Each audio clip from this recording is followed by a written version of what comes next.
Hi guys, welcome to our channel. కొత్తగా visit చేస్తే please like and subscribe చేయండి. కలియుగం 2064 మూవీ చూసేసా. ఈ వీడియోలో మూవీ రివ్యూ చేసేద్దాం. ఈ మూవీ తమిళ నుండి తెలుగులో డబ్ చేశారు. మనం ఉన్న రిసోర్సెస్ని సరిగ్గా యూజ్ చేయకపోతే ఫ్యూచర్లో ఎలాంటి సిచ్యువేషన్స్ ఫేస్ చేస్తాం అనే దాన్ని బేస్ చేసుకుని తీసిన మూవీ కలియుగం 2064.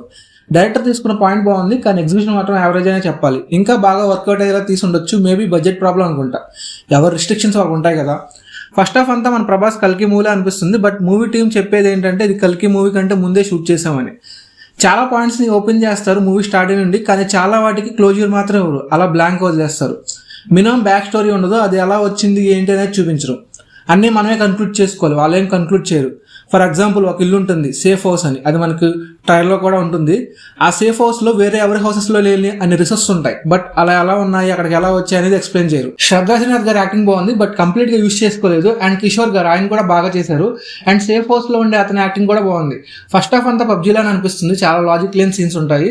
సెకండ్ హాఫ్ అంతా సర్వైవల్ గురించి ఉంటుంది. మనిషి తను బ్రతికి ఉండడం కోసం ఏ ఎక్స్టెంట్కైనా వెళ్తాడని చూపించారు. అదైతే ప్రజెంట్ కూడా అలానే ఉంది. బట్ ఇంకెంత వెళ్ళాడో మూవీలో చూడాలి. నాకైతే యావరేజ్ అని అనిపించింది. కొత్తగా అటెంప్ట్ చేశారు, బట్ స్క్రీన్ ప్లే చూసుకోవాల్సింది. చాలా కన్ఫ్యూజింగ్ గా ఉంటుంది.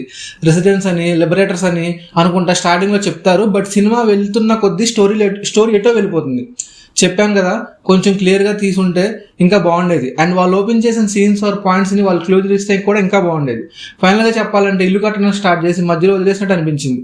నా వీడియోస్ నచ్చితే లైక్ అండ్ సబ్స్క్రైబ్ చేయొచ్చుగా.